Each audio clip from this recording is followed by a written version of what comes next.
அனைவருக்கும் அன்பு வணக்கம். நண்பர்களே, இப்ப புரியுதா நான் ஏன் இந்த exit poll, pre poll, post poll, poll of poll, இந்த வெண்டைக்காய், புடலங்காய், கத்திரிக்காய் இதையெல்லாம் நம்புறது இல்லை அப்படின்னு. ஏதாவது ஒரு சில சமயங்கள்ல ஒரு சில சர்வேக்கள் வந்து க்ளோசர் டு ஆக்சுவல் ரிசல்ட்ஸா இருக்கலாம். ஆனா தவறாகி போகின்ற மற்ற ரிசல்ட்ஸை பத்திலாம் நம்ம கவனத்துல வச்சுக்கிறது கிடையாது. சுருக்கமா சொல்லணும் அப்படின்னு சொன்னா, கோடம்பாக்கத்துல ஒரு நடிகர் ஆகணும், இல்ல ஒரு டைரக்டர் ஆகணும், திரையுலகத்துல பெரிய ஆளா வரணும் அப்படின்னு முட்டி மோதி காலங்காலமா கஷ்டப்பட்டுட்டு இருக்க ஆயிரக்கணக்கான பேர் இருக்காங்க. ஆனா சக்சஸ் கொடுத்து மேல வந்த அந்த 1-2 நட்சத்திரங்கள் அவங்க மட்டும்தான் நம்ம கண்ணுக்கு தெரியுறாங்க. அதை பார்த்து ஏராளமான பேர் விட்டில் பூச்சிகள் மாறி விழுந்து கொண்டிருக்கின்றோம். ஆயிரக்கணக்கானவர்கள் மேல வர முடியாம கடைசி வரைக்கும் கஷ்டப்பட்டுட்டு இருக்காங்க அப்படின்றதை நம்ம பார்க்கிறோம். அந்த மாதிரி தான் இந்த சர்வேவெல்லாம் நான் பார்க்கிறேன். சரி, இருந்துட்டு போட்டோம். இன்றைக்கு என்டிஏ இது நாள் வரைக்கும் பாஜக ஆட்சி அப்படின்னு சொல்லிட்டு இருந்தோம். காரணம் வந்து 2019 303 இடங்கள்ல பாஜக மட்டுமே வெற்றி பெற்றது. இருந்தாலும் கூட்டணியும் சேர்த்துட்டு இருந்தாங்க. பெரும்பாலும் பாஜக தான் சொல்லிட்டு வந்தோம். இன்று முதல் அது என்டிஏ அப்படின்னு சொல்லணும். ஏன்னா பாஜகவுக்கு தனிப்பெரும்பான்மை கிடைக்கவில்லை. இதுல பாத்தீங்கன்னா, ஆஹா, மோடி அவர்கள் வந்து இதற்கு பொறுப்பேற்று ராஜினாமா செய்ய வேண்டும். தனது கட்சியை தோல்விக்கு அழைத்து சென்ற ஒரு பிரதமர் மாரல் ரெஸ்பான்சிபிலிட்டி ஏத்துக்கணும் அப்படின்னு ஒரு சில பேர் கேட்டுட்டு இருக்காங்க. இது வந்து மோடி அவர்களுக்கு எதிரான வாக்கு அப்படின்னு காங்கிரஸ்ல சொல்லிட்டு இருக்காங்க. அண்ணன் ராகுல் காந்தி வேற சொல்லிட்டு இருக்காங்க. சரி, மோடி அவர்களுக்கு எதிரான வாக்கு அப்படின்னா தப்பித்தவரி கூட அவரால் சொல்ல முடியல பாருங்க, எங்களுக்கு ஆதரவான வாக்கு அப்படின்னு. அவருக்கே வந்து அந்த ஒரு ஹானஸ்டி தடுக்குதுன்னு நினைக்கிறேன். ஐயோ, இப்படி எல்லாம் சொல்ல முடியுமா? ஏன்னா இது புள்ளி கூட்டணிக்கு ஆதரவான வாக்கு கிடையாது. எந்த ஒரு தேர்தலா இருந்தாலும் அது ரொம்ப யூனிக் அப்படின்னு சொல்வேன். அதுவும் பாராளுமன்ற தேர்தல் அப்படின் போது ஒவ்வொரு மாநிலத்தினுடைய ரிசல்ட்டுமே வந்து யூனிக்காவே இருக்கின்றது இந்தியாவை பொறுத்த வரைக்கும். இதுல நிறைய பேருடைய கணக்கு என்னவா இருந்தது அப்படின்னு சொன்னா, 2019 பாஜக வந்து 50% மேல் வாக்குகளை பெற்று வெற்றி பெற்ற தொகுதிகள் இவ்வளவு தொகுதி இருக்குது. சோ ஒரு 10% அண்ணாண்ட பக்கம் காங்கிரஸுக்கு போனா கூட இவங்க வந்து ஜெயிப்பாங்க அப்படின்னு நம்ம நிறைய தடவை சொல்லியிருக்கோம். போன மேட்ச்ல நாங்க 270 அடிச்சோங்க அப்படின்ட்டு இந்த மேட்ச் ஆடாத அப்படின்னு. ஆனா அந்த தப்பதான் நிறைய பேர் பண்ணாங்க. சோ இதுவும் வந்து நிறைய ப்ரெடிக்ஷன் தவறாக போனதுக்கு ஒரு காரணமா பார்க்குது. இந்த சீரீஸ்ல இன்னைக்கு பாத்தீங்கன்னா ஒரு பத்திரிகையில இந்தியன் பொலிட்டிக்கல் லீக் அப்படின்னு டைட்டில் கொடுத்து ஒரு ஆர்டிகல் போட்டிருந்தாங்க. ரொம்பவே சந்தோஷமா இருந்தது. ஏன்னா இந்த இந்தியன் பொலிட்டிக்கல் லீக் அப்படின்றத வந்து நம்ம ரொம்ப வருஷத்துக்கு முன்னாடி ஆரம்பிச்சிட்டோங்க. சரி, இருந்துட்டு போட்டோம். நாம இதுக்கெல்லாம் காப்பிரைட்லாம் கேட்க முடியாது, தப்பு. இந்த சீரீஸ்ல நம்ம என்ன பார்க்க போறோம் அப்படின்னா, முதல்ல பாஜக இந்த மெஜாரிட்டி மார்க்கை இழந்ததற்கான காரணம் என்ன, அடுத்தது இவங்களுடைய பெர்ஃபார்மன்ஸ் மோடி 3.0 இது எப்படி இருக்க வேண்டும், அடுத்ததாக தமிழகத்துல பாஜகவுடைய பெர்ஃபார்மன்ஸ், அந்த எலிமினேட்டர் மேட்ச்னு சொன்னோம் இல்லையா, அது பத்தின விஷயங்கள், இதெல்லாம் தனித்தனி பதிவுகளாக நம்ம பார்க்க போகின்றோம். பாத்தீங்களா, முக்கியமான விஷயத்த மறந்துட்டேன் நண்பர்கள், மன்னிக்கணும். ஏன்னா நம்ம முன்னாடியே சொல்லி இருந்தோம், ரிசல்ட் வர அன்னைக்கு அது முடிவுகள் எப்படி இருந்தாலும் நாம வந்து ஏதாவது ஒரு ஊறுகாய் செய்வது எப்படின்னு வீடியோ போடுறோம் சொல்லியிருந்தோம். ஆனா பேசு தமிழா பேசல லைவுக்கு கூப்பிட்டு இருந்தாங்க. அதுக்கப்புறம் இன்னொரு ஒரு சேனல் எல்லோ பெஞ்ச் அப்படின்னு, அந்த லிங்க் நான் வாட்ஸ்அப்லயும் அனுப்பிச்சு வைக்கிறேன், டிஸ்கிரிப்ஷன்லயும் கொடுத்துருக்கேன். ஸோ அந்த பேட்டிக்கு போயிட்டதுனால என்னால் அந்த ஊறுகாய் செய்யும் வீடியோவை போட முடியவில்லை நண்பர்களே. ஆனா செய்யாம இல்லை, நேத்திக்கு வந்து ஸ்பெஷலா peas pulao and paneer butter masala பண்ணியிருந்தேன். என் பையன் ரொம்ப நல்லா இருக்கு அப்படின்னா. ரைட், இன்னைக்கு மேட்டருக்கு போலாம். பாஜக ரன் அவுட். இது புள்ளி கூட்டணி இன்னைக்கு வந்து இத்தனை இடங்களை கைப்பற்றி இருக்கிறார்களே, இது அவர்களது வெற்றியா சாதனையா அப்படின்னா ரன் அவுட்னு தான் சொல்லுவேன் பாஜகவை பொறுத்த வரைக்கும். ஏன்னா கிரிக்கெட்ல ரன் அவுட் அப்படின்றது வந்து பவுலருடைய சாமர்த்தியத்தினால வருவது கிடையாது. அந்த ஓடுகின்ற 2 பேர் பேட்ஸ்மேன், அவங்களுக்குள்ள கம்யூனிகேஷன் கேப், இல்ல எதையாவது சொதப்பி இன்னொரு ரன் எக்ஸ்ட்ரா ஓடணும்னு நினைக்கிறதோ, இல்ல அவர் வராரா இல்லையான்னு பார்க்காம இவர் ஓடுறதோ, இதனால அவுட் ஆகுதுதான் ரன் அவுட். அதனால தான் அது பவுலர் கணக்கில் சேராது. அந்த மாதிரியான ஒரு சிச்சுவேஷன் தான் இன்றைக்கு பாஜகவுக்கு. இப்போ காங்கிரஸ் வந்து பாருங்க 52 99 வந்திருக்காங்க. இதுல ஒண்ணு கவனிக்கணும், பார்லிமெண்ட்ல நாளைக்கே வாக்கெடுப்பு நடந்தது அப்படின்னு சொன்னா காங்கிரஸ் தரப்புல 99 வாக்குகள் அரசுக்கு எதிராக விழுமா அப்படின்னா இல்ல, 98 தான் விழும். ஏன் தெரியுமா? அண்ணன் ராகுல் காந்தி அவர்கள் 2 இடத்துல ஜெயிச்சுக்கிறாரு. ஆனா 2 ஓட்டு போட முடியாது, 1 ஓட்டு தான். பாஜகவை பொறுத்த வரைக்கும் போன தடவை வாங்கின 303 அவங்களால வாங்க முடியல, மெஜாரிட்டிக்கான 272 வாங்க முடியல. இதுக்கு காரணம் வந்து ஏதோ ராகுல் காந்தி யாத்திரை போனாரு, புள்ளி கூட்டணி ஒத்துமை, அப்படியே ஒரு ரிசர்ஜன்ஸ் அப்படின்றதெல்லாம் கிடையாதுங்க. பாஜக நமக்கு நாமே அவர்கள் வைத்துக் கொண்ட ஆப்பு. அதனாலதான் சொன்னேன் இது பாஜகவின் ரன் அவுட் அப்படின்னு. இந்த இழப்புக்கான காரணங்கள் உத்தரப்பிரதேசம், மேற்கு வங்காளம், ராஜஸ்தான், ஹரியானா, மகாராஷ்டிரா இந்த மாநிலங்களில் சொதப்பினதுதான். ஒவ்வொரு மாநிலத்துல இந்த சீட்டுகளை இழந்ததற்கும் ஒரு தனிப்பட்ட காரணம் இருக்கு. ஆனா பொதுவா என்ன சொல்றாங்கன்னா, இந்த அக்னிவீர் திட்டம், அதுக்கப்புறமா ராகுல் காந்தி அவர்களுடைய பிரச்சாரம், அதுக்கப்புறம் இந்த 1,00,000 ரூபாய் தருவேன்னு சொன்னது, இதெல்லாம் மக்களை இந்த பக்கம் ஈர்த்து விட்டது அப்படின்னு. அப்படி பார்க்க போனா ஹிந்தி ஹார்ட்லேண்ட் சொல்லப்படுகின்ற மாநிலங்கள்லயே இந்த மத்திய பிரதேசத்துல என்ன ஆச்சு, சத்தீஸ்கர்ல, உத்தராகண்ட்ல இங்கெல்லாம் என்ன ஆச்சு, ஒடிஷால என்ன ஆச்சு, அது ஹிந்தி ஹார்ட்லேண்ட் இல்ல இருந்தாலும் ஒடிஷால என்ன ஆச்சு, குஜராத்ல என்ன ஆச்சு, இமாச்சல் பிரதேஷ்ல என்ன ஆச்சு, அங்கெல்லாம் இந்த பிரச்சாரம் ஈடுபடவில்லையே. அப்போ ஒவ்வொரு மாநிலத்திலையும் தனித்தனியா தோல்விக்கான காரணம் என்னன்னு ஆராயணமே தவிர ஒட்டுமொத்தமா ஜெனரலைஸ் பண்றது தப்பு. சிஎஸ்கே வெர்சஸ் ஆர்சிபி, சென்னையில ஒரு மேட்ச் நடந்திருக்கும், பெங்களூர்ல ஒரு மேட்ச் நடந்திருக்கும். இங்க ஜெயிச்சிருப்பாங்க, அங்க தோத்துருப்பாங்க. ஒரே பவுலர் இங்க விக்கெட் எடுத்திருப்பாரு, அங்க விக்கெட் எடுக்காம போயிருக்க முடியும். என்ன காரணம் அப்படின்னா, பிச் கண்டிஷன் சரியா இல்லாம இருந்திருக்கலாம், இல்ல டியூ கண்டிஷன், ஃபர்ஸ்ட் பேட்டிங்கா செகண்ட் பேட்டிங்கா, இப்படி எத்தனையோ ஃபேக்டர்ஸ் இருக்கும். அதையெல்லாம் விட்டுட்டு பெங்களூர்ல ஆடினா தோப்பாங்க, சென்னையில ஆடினா ஜெயிப்பாங்க அப்படின்னு சொல்றது எப்படி ஒரு முட்டாள்தனமா இருக்குமோ அந்த மாதிரிதான் ஒட்டுகா 1,00,000 ரூபாய் அக்னிவீர் அப்படின்னு சொல்றது. உத்தரப்பிரதேசம் இங்க மேசிவ் லாஸ்ன்னு சொல்லுவேன். கிட்டத்தட்ட ஒரு 35 சீட்டுகளை இழந்து விட்டது பாஜக உத்தரப்பிரதேசத்துல. இன்ஸ்பைட் ஆஃப் யோகி, அதை ஞாபகம் வச்சுக்கணும். ஏன்னா இந்த லாஸ் நாட் பிகாஸ் ஆஃப் யோகி. அந்த 35 வந்திருந்தா ஆட்டோமேட்டிக்கா இவங்களே மெஜாரிட்டி மார்க்கை ரீச் பண்ணிருப்பாங்க. இங்க காரணங்கள் வேற. முக்கியமான 2 காரணங்களாக சொல்லப்படுவது, I am getting some information. அதாவது ஒண்ணு ஆர்எஸ்எஸ் உடனான இந்த பாஜகவின் பிணைப்பு அந்த அளவுக்கு இல்லை. மொபிலைசேஷன் ஆஃப் வாக்காளர்கள் அது அங்க ரொம்பவே குறைந்த அளவில் இருந்தது. உத்தரப்பிரதேசத்துல வெயில் அதிகங்க. அந்த காலகட்டத்துல தான் தேர்தல் நடக்குது. அப்ப என்ன பண்ணிருக்கணும், வாக்காளர்களை, நம்ம கட்சிக்காரங்களை ஒவ்வொரு கட்சியும் கஷ்டப்பட்டு வாக்குச்சாவடிக்கு கொண்டு வர வேண்டும், வாங்க ஓட்டு போடுங்க அப்படின்னு மொபிலைஸ் பண்ணணும். ஆர்எஸ்எஸ் தான் பாத்தீங்கன்னா பாஜகவின் பேக் போனாக இருந்தது. ஆனா இந்த தேர்தல்ல ஊபியில அவங்க அப்படியே கொஞ்சம் ஒதுங்கி நின்றதா சொல்றாங்க. என்ன காரணங்கள்னு தெரியல. அடுத்தது 400 அப்படின்னு பார் ஹையா செட் பண்ணதுனால ஏற்கனவே எல்லாம் அந்த ப்ரீ போல் அந்த சர்வே எல்லாம் பாஜக தான் மேசிவ் மேண்டேட்டோட 3வது முறையாக ஆட்சிக்கு வரப்போகின்றது அப்படின்னு சொன்னதுனால லெத்தார்ஜி, காம்ப்ளசன்சி, நாம தான் செய்ய போறோம் என்ன போ அப்படின்னு இருந்துட்டாங்க போல இருக்கு. அதனால தான் பாஜகவின் ஆதரவாளர்கள், கட்சிக்காரங்கள் ஆதரவாளர்கள் எப்படி இவங்க தான் வர போறாங்க, எதுக்கு நம்ம ஓட்டு போடுறது அப்படின்னு இருந்துட்டாங்க போல இருக்கு. வேற அந்த பக்கத்துல சமாஜ்வாடி பார்ட்டி சைட்ல என்ன பண்ணிட்டாங்க, அவங்க விகரசா வேலை பார்த்தாங்க. நம்ம ஆதரவாளர்கள் எல்லாம் வாக்குச்சாவடிக்கு கொண்டு வர வேண்டும், ஓட்டு போட வைக்கணும் அப்படின்னு மும்முரமா வேலை பார்த்தாங்க. 2019 தேர்தல் பத்தி பேசும்போது நான் ஒரு தடவை சொல்லியிருந்தேன், BSP Bahujan Samaj party was a loser அப்படின்னு. அப்போ சில பேர் சொல்லியிருந்தாங்க, என்ன சார் சொல்றீங்க, பகுஜன் சமாஜ் பார்ட்டி தான் அதிக அளவுல சீட்டு ஜெயிச்சிருக்கு அந்த எஸ்பி பிஎஸ்பி கூட்டணியில, நீங்க அதை போய் லூசர்னு சொல்றீங்களே அப்படின்னு. பிஎஸ்பி எலக்டோரலி தேவர் விக்டோரியஸ், ஆனா பொலிட்டிக்கலி கதை முடிஞ்சு போச்சு.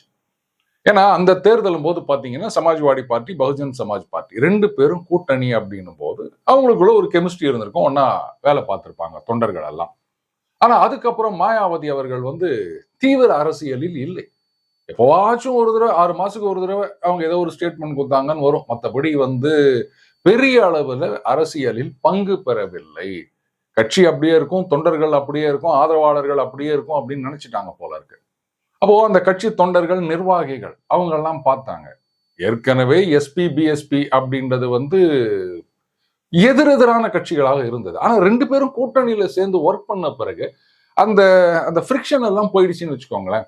அப்போ இந்த கட்சி இனிமே எதிர்காலம் இருக்குமான்னு தெரியல, கட்சி தலைமையே எங்க இருக்காங்கன்னு தெரியல, ரொம்பவே சைலண்டா இருக்காங்க, ஆக்டிவ் பாலிடிக்ஸ்ல இல்ல, அதனால நாமெல்லாம் அண்ணாட பக்கம் போயிருவோம் அப்படின்ட்டு பகுஜன் சமாஜ் பார்ட்டி தொண்டர்கள், நிர்வாகிகள் அப்படியே சப்ஜாட எஸ்பி பக்கம் நவுந்துட்டாங்க. இந்த விஷயத்தை கவனத்தில் கொள்ள பாஜக தவறிவிட்டது. அப்படியே அவங்கள சப்ஜாடா வளைச்சு போட்டிருக்கணும், அதை செய்ய தவறிவிட்டார்கள். அடுத்தது, இந்த தேர்தல் பிரச்சார காலகட்டத்துல யோகி அவர்கள் ஒதுக்கப்பட்டதாகவும் ஒரு தகவல் வருகின்றன. அவருக்கு அந்த அளவுக்கு இம்பார்ட்டன்ஸ் கொடுக்காம விட்டுட்டாங்க. அதுவும் இத்தனை இடங்கள்ல சீட்டுகளை இழந்ததுக்கு ஒரு காரணமாக இருக்கும் அப்படின்னு சொல்றாங்க. நிஜமாவே யோகி அவர்கள் ஓரம் கட்டப்பட்டாரா? அப்படி கட்டப்பட்டிருந்தால் அதற்கான காரணங்கள் என்ன? அதையெல்லாம் பார்த்து ரெக்டிஃபை பண்ண வேண்டியது பாஜகவுடைய கடமை. அப்படி இல்லை அப்படின்னு சொன்னா விரைவிலேயே வரப்போகின்ற 1 or 2 இயர்ஸ்ல வரப்போகின்ற சட்டமன்ற தேர்தல், அதுல பாஜக பெருத்த அடி வாங்கும். இதெல்லாம் 2029க்கு அவங்களுக்கு ஒரு பெரிய ஆப்பா இருக்கும். அதனால இப்பவே முடிச்சுக்க வேண்டியது அவசியம். அடுத்தது ராஜஸ்தான். நம்ம ஏற்கனவே பல தடவை சொல்லியிருந்தோம். வசுந்தரா ராஜே சிந்தியா இவங்க அந்த உட்கட்சி குழப்பத்துக்கு ரொம்பவே பெயர் போனவர்கள். ஏகப்பட்ட பிரச்சனைகள் இருந்தது ராஜஸ்தான்ல, சீட் டிஸ்ட்ரிபியூஷன்லேருந்து.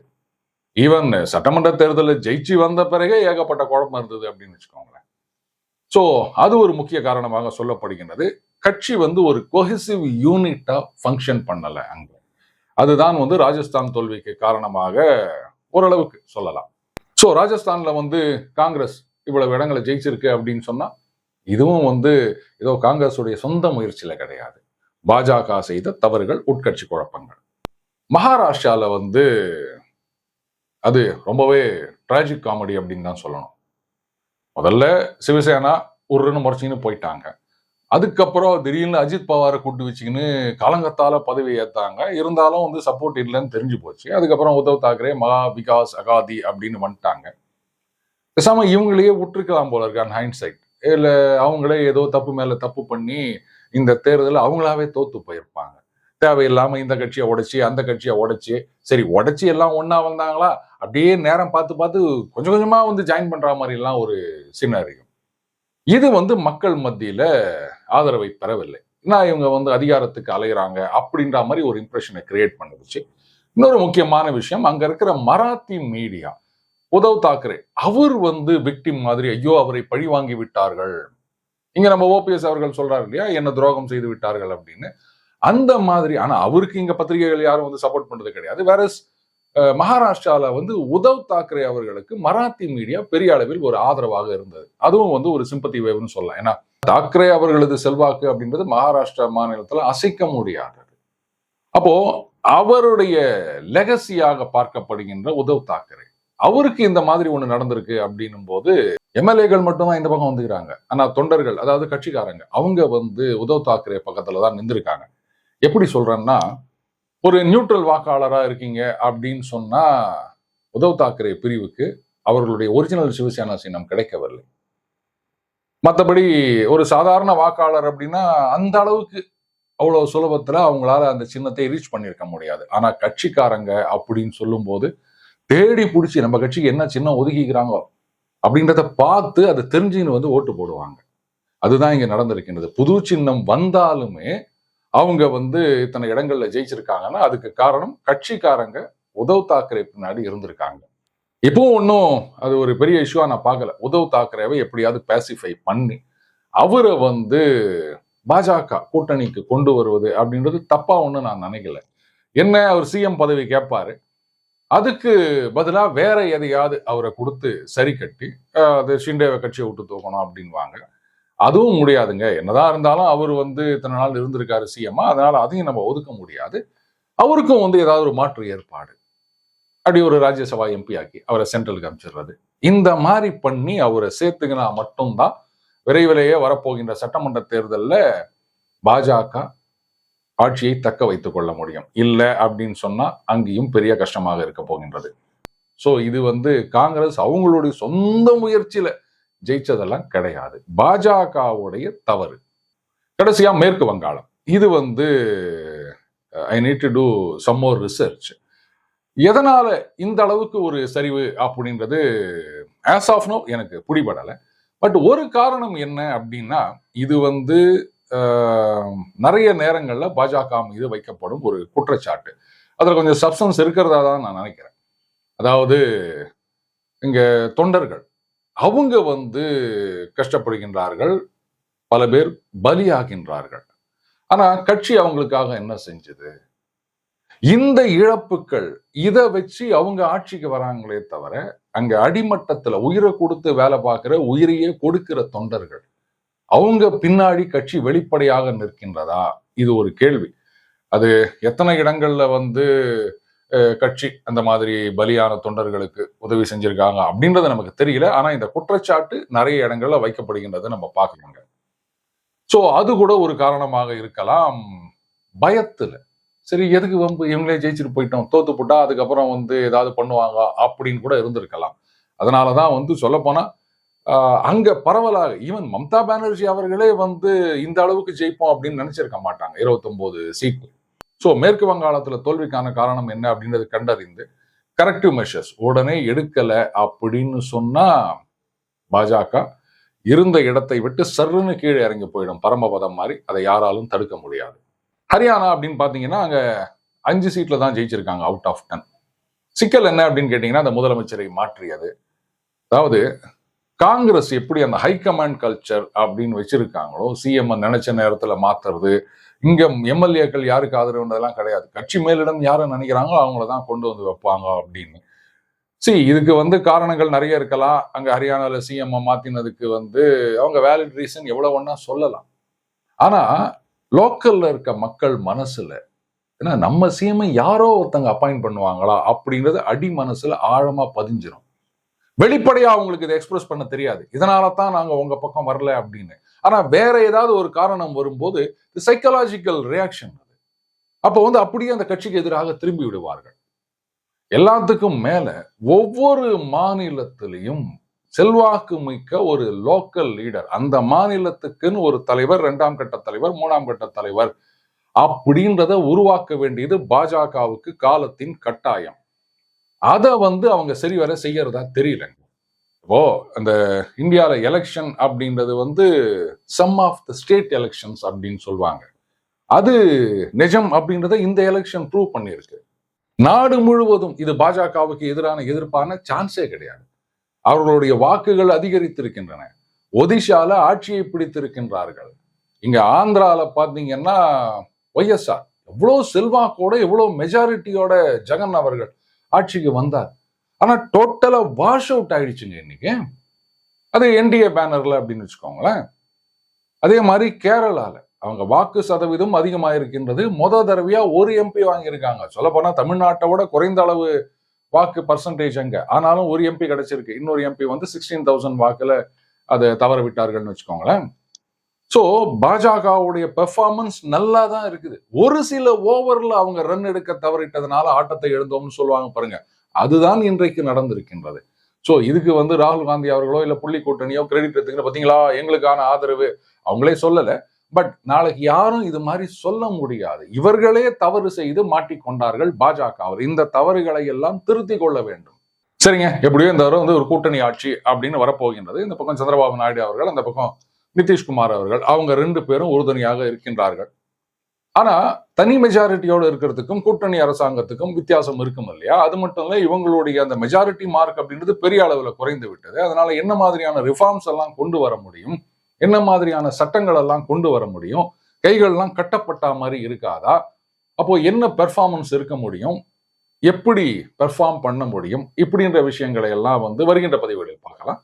அடுத்தது தமிழ்நாட்டுல பாஜகவுடைய பெர்ஃபார்மன்ஸ். ஏற்கனவே நம்ம சொல்லியிருந்தோம், தமிழ்நாட்டுல 2 சினரியோ தான் நான் விஷுவலைஸ் பண்றேன். ஒண்ணு திமுக கிளீன் ஸ்வீப், அப்படி இல்லைன்னா பாஜக 5-10, திமுக 30-35 அப்படின்னு சொல்லியிருந்தோம். அதுக்கான காரணங்கள் என்ன அப்படின்றத அப்படியே லேசு பாசா சொல்லியிருந்தோம். அதை வருகின்ற பதிவுகளை நான் டீட்டெயிலா எக்ஸ்பிளைன் பண்றேன். பட் நாம சொன்ன மாதிரியே டிஎம்கே அப்படின்றது இங்க கிளீன் ஸ்வீப் ஆகின்றது. அடுத்தது இது எலிமினேட்டர் மேட்ச்னு நம்ம திருப்பி சொல்லிட்டு வந்தோம் கிரிக்கெட்டிங் டெர்மினாலஜிலேயே. அதுதான் இங்க நடந்திருக்கின்றது. யாரை எலிமினேட் பண்றது அப்படின்றது இந்த போட்டி. சார் அப்படி பார்த்தா கூட அதிமுக கிட்டத்தட்ட 25% அளவுக்கு வாக்குகள் வாங்கியிருக்காங்க கூட்டணியோட சேர்த்து, அதுக்கப்புறம் எப்படி எலிமினேட் ஆகும் அப்படின்னு கேட்கலாம். 2019, 24 அப்படின்னு நீங்க எடுத்து பாத்தீங்கன்னா தெரியும், இந்த பர்சன்டேஜ் அப்படின்றது சீட்டுகளை வெல்வதற்கு போதாது. அப்போ வலுவான கூட்டணி தேவை. இங்க இருக்கிற மற்ற வலுவான கூட்டணி கட்சிகள் எல்லாமே அந்த பக்கம் திமுக விட்டு போயிட்டாங்க. இந்த பக்கம் பாஜக தனியாக கூட்டணியோடு இருக்கின்றது. இதுல சில பேர் பாத்தீங்களா இவங்க 2 பேரும் சேர்ந்து இருந்தா ஒரு 10-15 சீட்டு ஜெயிச்சிருக்கலாம், விட்டுட்டாங்க அப்படின்னு. இதை பத்தியும் வருகின்ற பதிவுகள்ல டீட்டெயிலா பார்க்கலாம் நண்பர்களே. ஆல் சடன் டன் இது புள்ளி கூட்டணியின் வெற்றி கிடையாது, பாஜகவின் தோல்வி கிடையாது. ஆனால் சரியான பாடங்களை கற்க வேண்டும். மீண்டும் அடுத்த ஒரு சந்திப்போம். வணக்கம்.